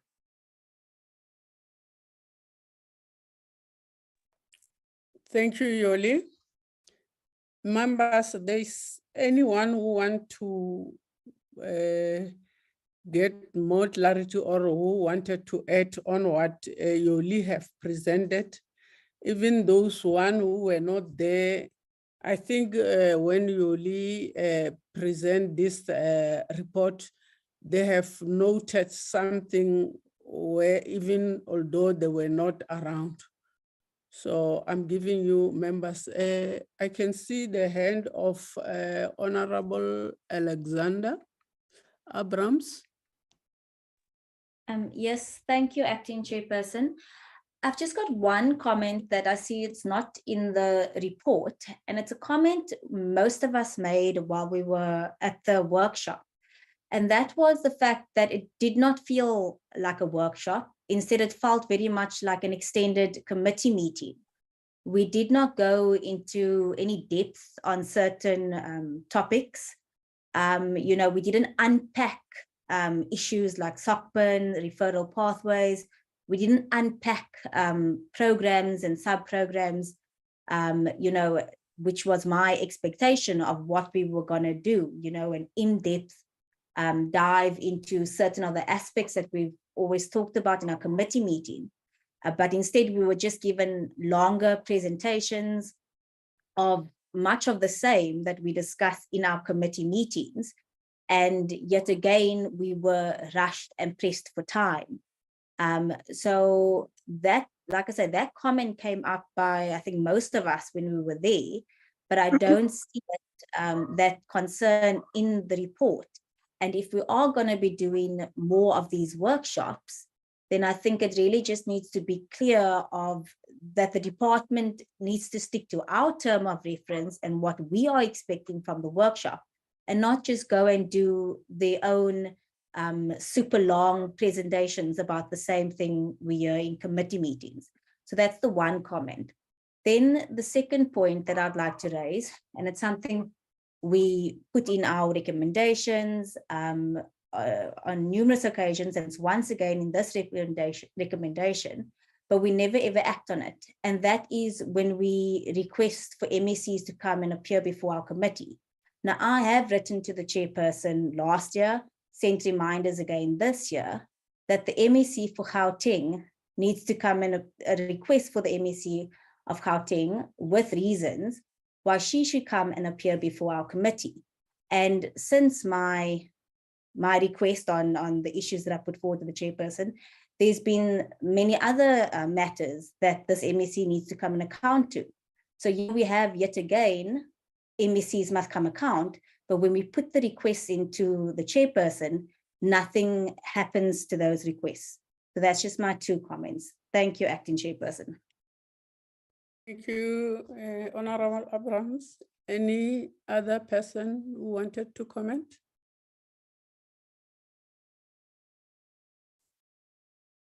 Members, are you there?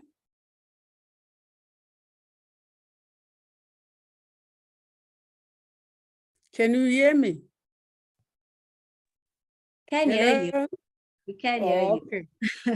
I thought they are not around. Thank you very much, Honorable Abrams. I think Yoli will have to make sure that the point is taken, because I remember this point was debated almost 30 minutes of this is workshop, this is not the workshop. I think the department will, even in future, when they hold the workshop will be the workshop, not the meeting as many people were alluding during the work, that kind of a workshop. I think it should be emphasized, that issue. And then the other issue that Honorable Abrams raised is that one of the MEC specifically for Gauteng, but I think most of the MEC need to be around, because if we call one, the others will repeat the very same thing that the others are repeating.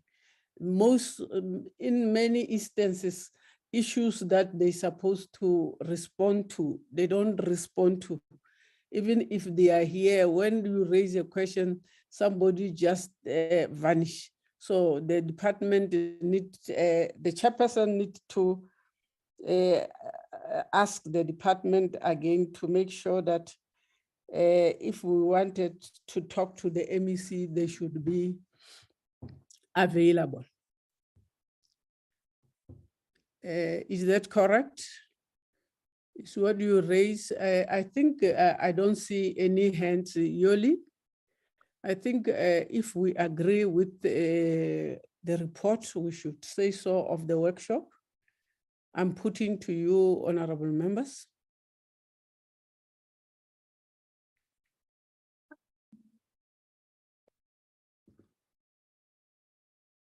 Hello.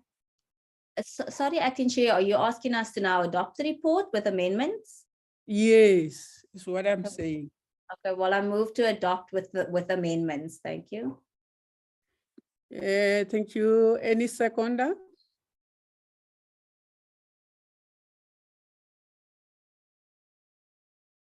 Members, any seconder?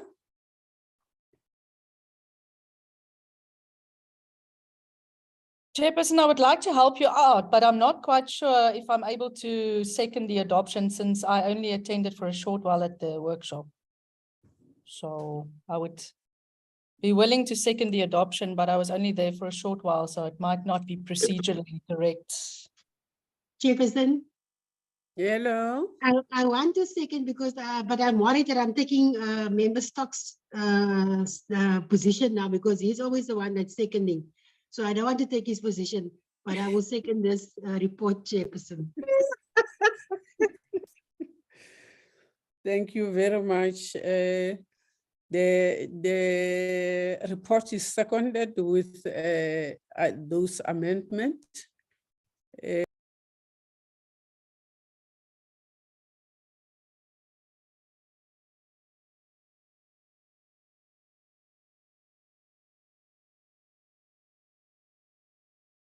Lindy, where? I Chair. What is next?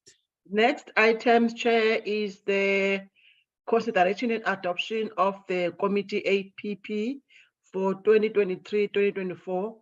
Yoli will take the committee through the APP, committee APP. Thank you, Chair. Okay, thank you. Yoli, it's your turn. Okay, thank you, Chairperson. Okay, just as an introduction, just to say, with this APP, then I tried to incorporate what is contained in the report, at least as far as implementing some of the resolutions that were taken, as it will be shown later on in my presentation, Chair. But just to say, I think the first slide, Chair, it's just nothing new of what the committee is aware of. It's just what is contained in the APP in terms of the situational analysis of the portfolio. So I think members can just request that I don't really go into detail on this because it's mainly the issues that the committee have raised and which were spoken about just in my previous presentation, and what are the challenges that are facing the sector, Chair. So with your permission, I just don't want to go into details on that because I think it's mainly the issues that the committee is well aware of. It has raised on a number of times. And just maybe Proceed. Okay, yeah, if then I can just go straight, that's where I want to put more time on in terms of what now the APP contains of the committee. So there are different, the APP is aligned, our committee, with the bigger framework of Parliament. So like, for example, the strategic objectives that comes from the strategic framework of Parliament. So the templates that were given by our managers, that's what I use, Chair, and this is how it was structured for us. So with regard to the first item, strategic objective, which is that of to process, pass, and monitor the implementation of relevant legislation. For this year, Chair, we have two bills before us, as I had said earlier. We have the Children's Amendment Bill, which is a committee bill. We have the Older Persons Amendment Bill. So the targets for the committee then are to now consider these bills and finalize them, and also to produce the public reports on the public participation process.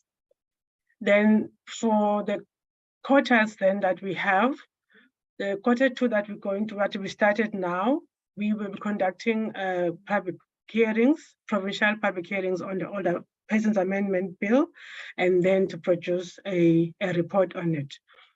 And also for Q2, we will receive a presentation from the Parliament Legal Drafting Unit on the Children's Amendment Bill, which is a committee bill, and also a clause-by-clause presentation, which I will do, and policy implications. Chair, I don't want to go into details on this one because we will have a presentation with the legal unit or the drafters next week, who will take the committee through the whole process that needs to be taken. But just to say for now that in essence, the committee has to start afresh the whole process because now it is a new legislative process. But let me not just go into detail, Chairperson, in case I misrepresent what the person who's has more knowledge than I am on this aspect will present next week, Chair. So I'm not going to go into details with regards to that. And then on Q3 and 4, and then to be drafting of this committee bill, but Ms. Samain next week will give the committee more details. We received that information, but I just don't want to jump the cut, Chair. And then on Q4, then the committee has a target now to finalize the Older Persons Amendment Bill. I'm not including the Children's Amendment Bill, Chairperson, for the purposes that I just explained now. Then the second one is to ensure adequate public participation during all legislative and service delivery process. And this also then speaks to the target of conducting the Older Persons Amendment Bill and to produce the report and of the public participation process. And that will take us to Q2 to Q4, Chairperson. During this under this, the strategy objective conduct oversight over the department and its entities.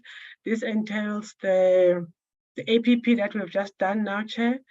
The committee having to consider the quarterly reports that we do and produce the Section 32 reports, and also to consider the annual reports of DSD and SASA and NDA, and to report on the budget vote and the strategic plan and APPs of the portfolio, and also to produce the BRRR, which we do later in the year.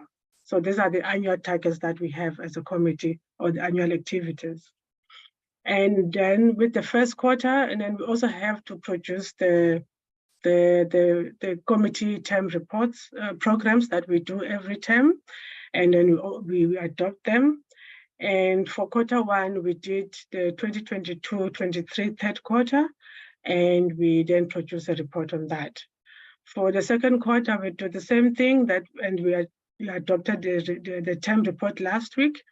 And also we have to do the APP, which we're doing now, to draft and adopt the committee APP, and also to have a strategy planning workshop, and to hold meetings or to consider the APPs, to report on the budget vote from the APPs and the strategic plans of the portfolio, and also to scrutinize the fourth quarter report for 2022-2023 and produce a report. And some of these things are already put in the committee term program, Chair, that was approved last week. And then for the third term, Chair, it's basically to also produce the term program of the committee. And also it is a time where we will be receiving the annual reports.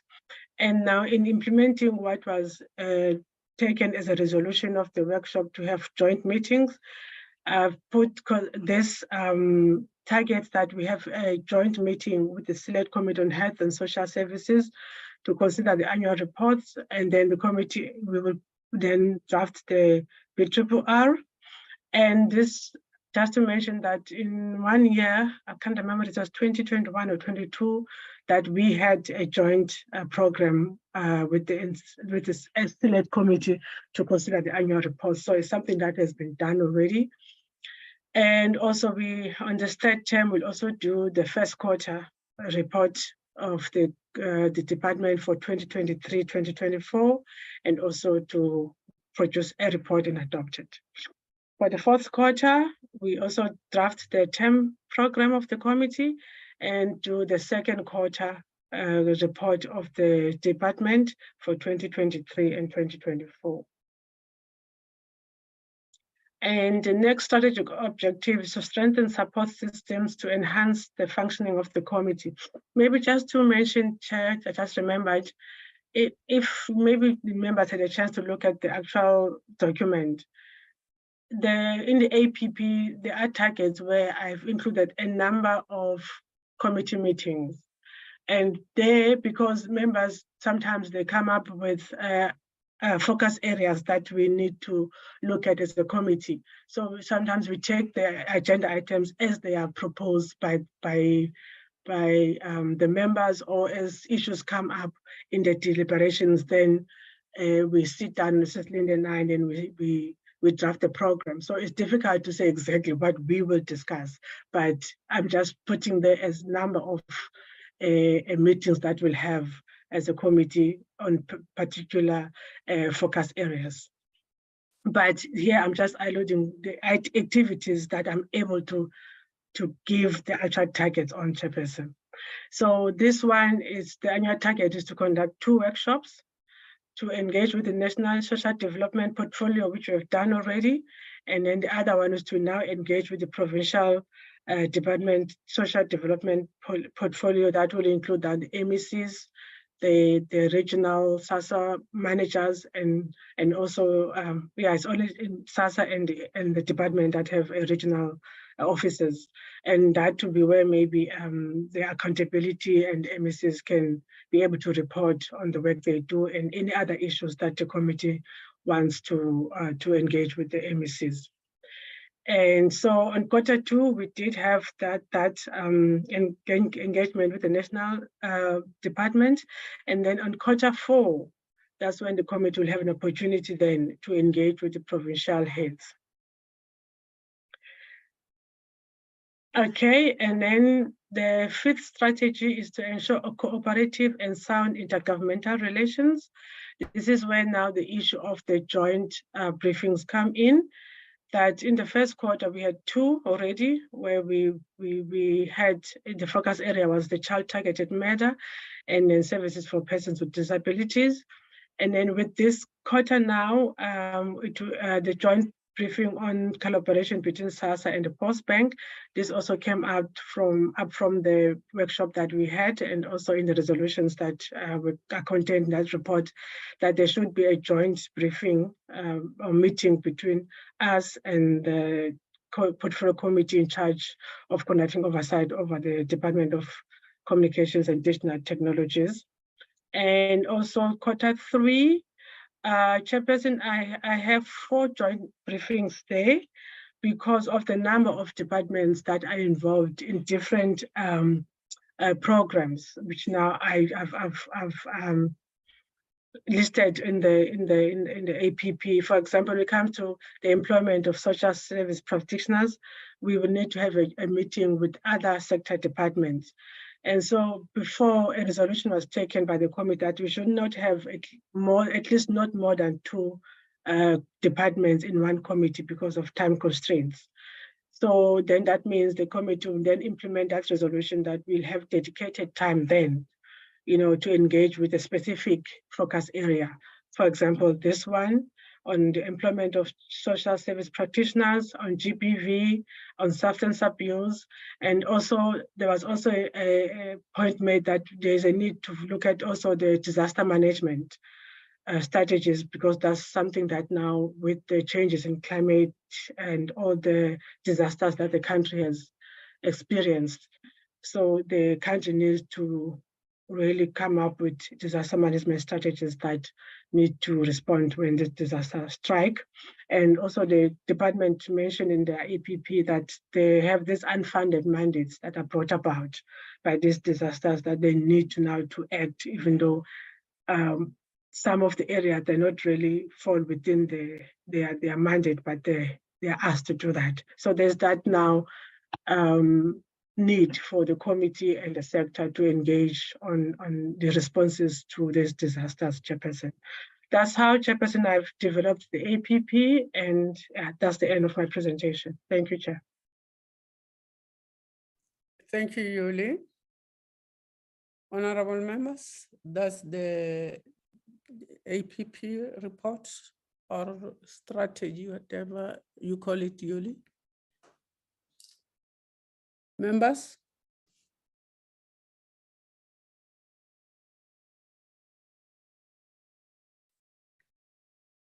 Anyone to comment, honorable member?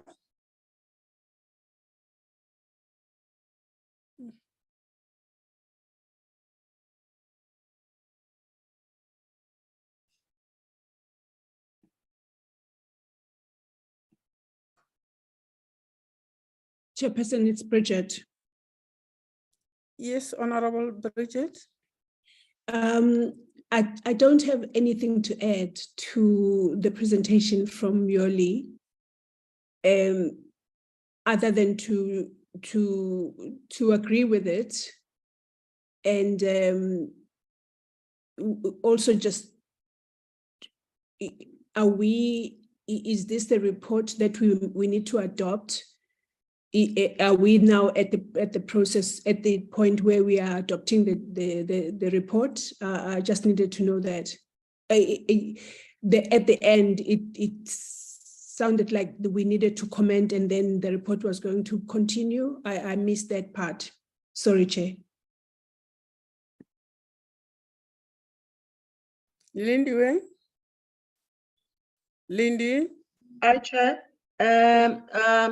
Yoli, I think she put the report to members for their input. If no input, we can proceed to adopt it for further input or clarity questions if members have any.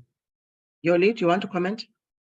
Yes, yes, Chair. No, maybe just to explain that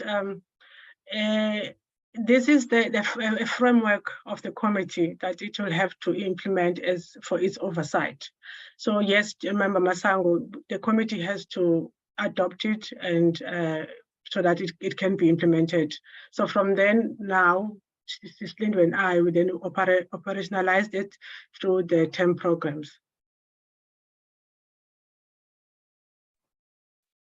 Thank you for the clarity, Yoli and Lindy. Honorable Masango.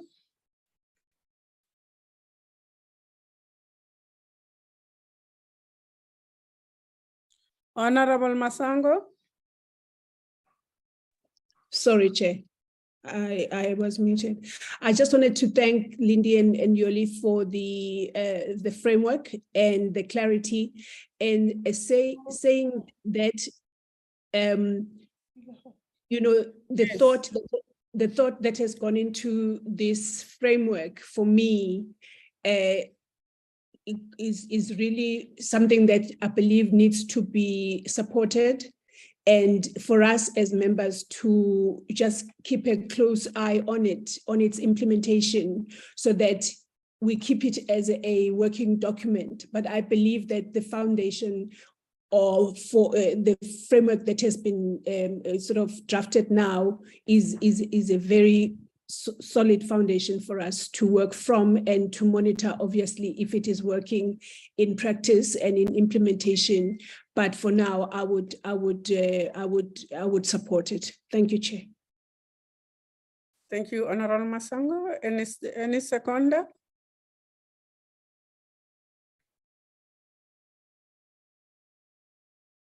Members, any seconder? Thank you, Honorable Manganye.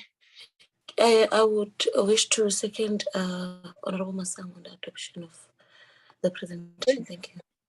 Thank you, Honorable Masango. I think this the good framework that will also channel us not to go aloof and to look into what we're supposed to be doing for these terms. Thank you very much, Honorable Member. Honorable, next.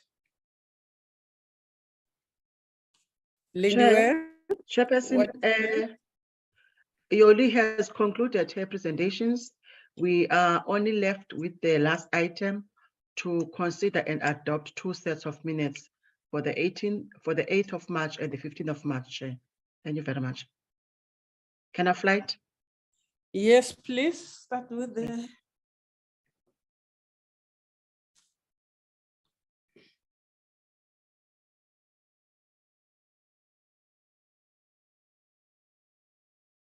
Thank you very much, Chair. The first set of minutes was for the 8th of March, 2023. Members that were present. Member Mvana, Member Stock, Member Hlongo, Member Manganye. We had Member Masango, Member Abrahams, Member Aris, Mare, Member Fana Merve, Sukers. Apology from Member Sukers. Chair, we had attendance from the department, from SASSA and DPE and Department of Women, Youth and Persons with Disability. And we also have our normal staff, parliamentary support staff. And then Chair, welcome all present and outline the purpose of the meeting. The apologies were received from Member Sukers and the Minister who couldn't attend, as well as the Deputy Minister and the ADG. They were out of country, and Mr. Nechipale was leading the delegation. We adopted the agenda, Chair, and then there were a set of minutes for the 14th of October, 19th of October, 26th and 19th of November that were adopted by the committee on that day.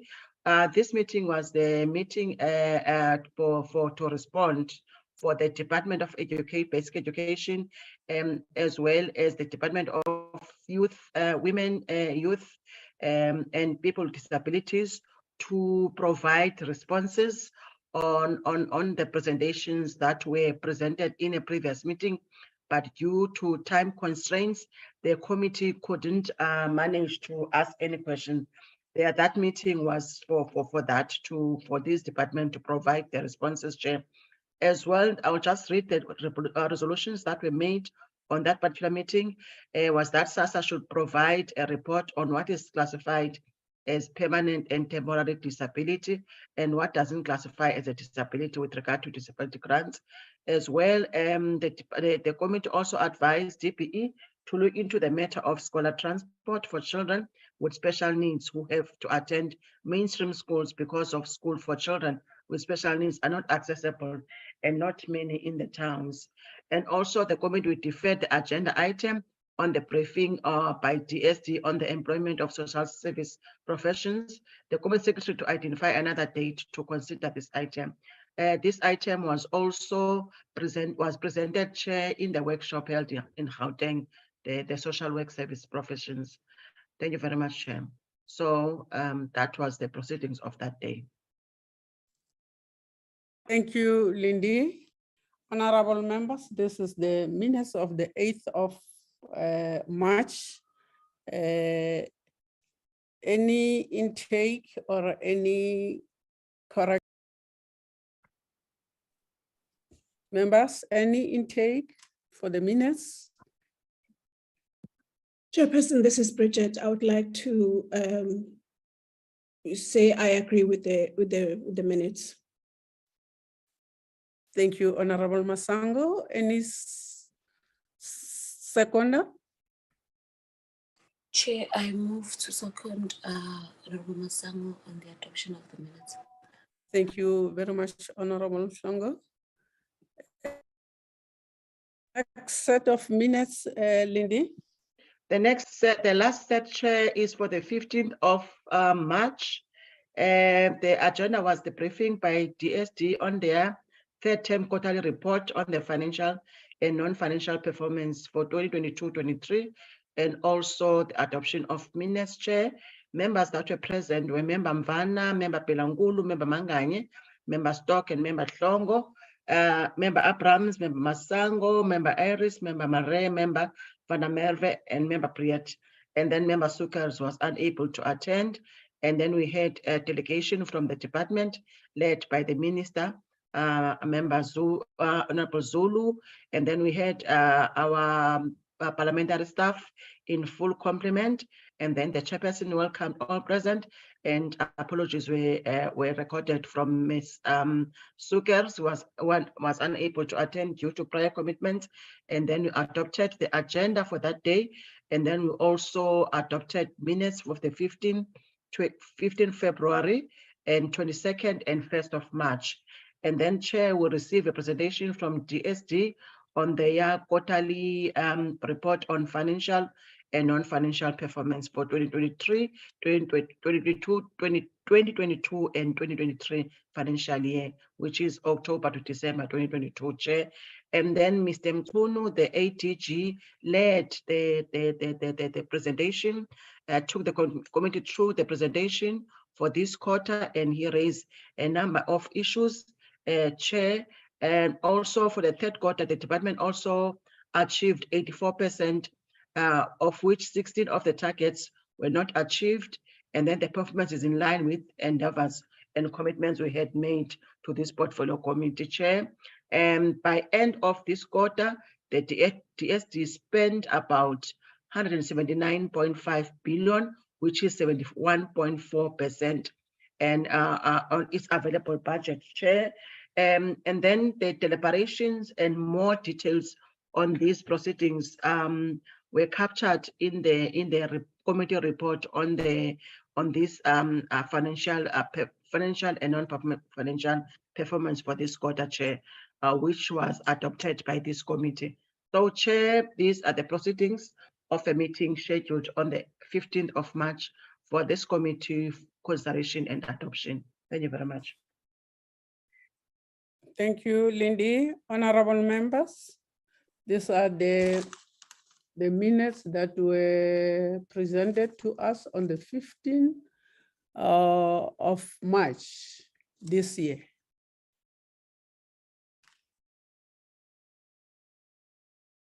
Thank you, Honorable Chair.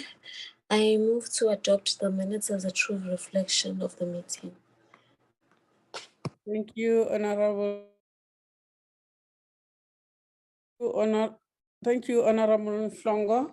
Any seconder? Honorable Masango? Chairperson, I would like to second Honorable Mhlongo on adopting the minutes for the meeting. Thank you very much.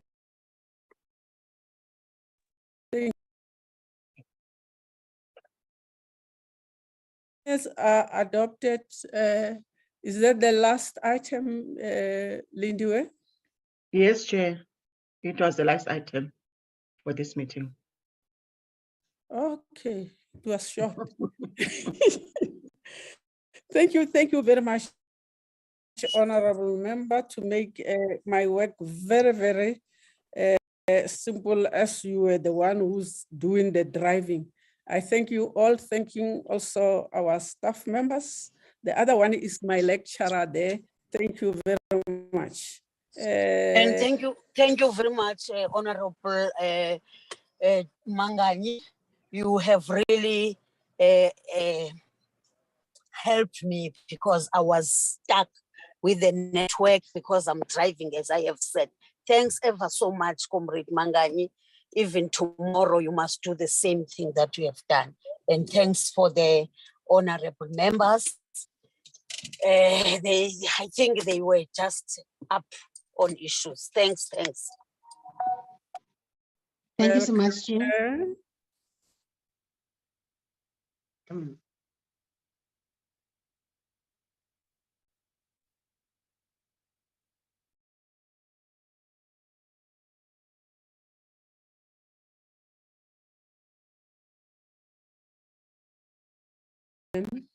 Yeah, the meeting is officially adjourned. Thanks. Acting Chair and Chair. Okay, sure.